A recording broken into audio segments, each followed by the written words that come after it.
One of the wonderful things about relational fundraising is that it's not a debate, it's not an argument, it is truly a discussion.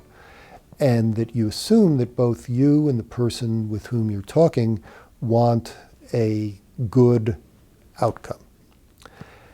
When someone asks you a question, most of the time it is wisest to assume they simply want an answer to the question.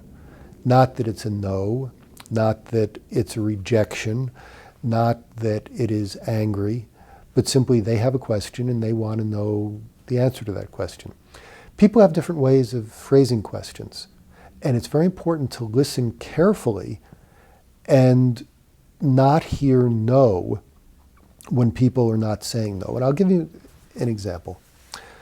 There's a nursing home, and they were raising money for a new assisted living facility. And it was going to be a beautiful assisted living facility with lovely rooms. Probably some of the people moving in would be moving up in terms of the surroundings in which they would find themselves.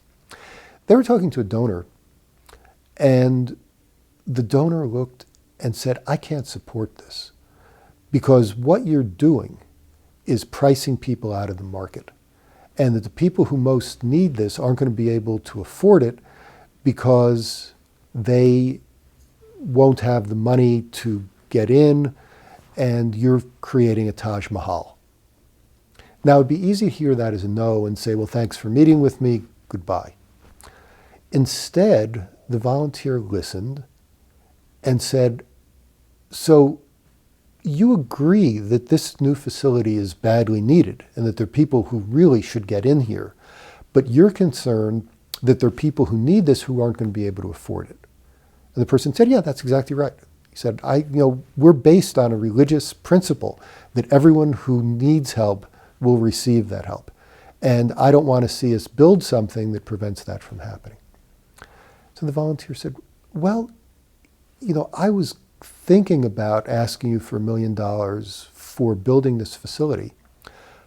But what it really sounds like is that what you'd like to do is to help make certain that people can afford this. And if you gave $1 million to an endowment, it would mean that every year, 3 people could be subsidized to live here who might not otherwise be able to. That between Social Security and the income, it would mean 3 people could live in this new facility, and you would get your desire, and at the same time, people would be living in a really beautiful facility. And the person said, I hadn't thought about that, but I'd really like to do that. But I think instead of $1 million, I think that I should do 2. So it's easy to hear no, it's easy to hear resistance as refusal, but you really have to be careful to make certain that you're hearing the person's intent. And you have to question what they want to do. You have to do what's called active listening. And you have to repeat what they've said, ask them what their intent is, what their concern is, and ask them what would obviate that concern, rather than guessing at what it is they want. So these are all active listening skills, but they're things that come out of relationship, and it's a reason why a professional isn't necessarily a better person to make these calls than a volunteer, because a volunteer has the kind of relationship where he or she can say that. Whereas if you have a professional doing it, the person's going to say, don't psychoanalyze me, go away, do it with somebody else.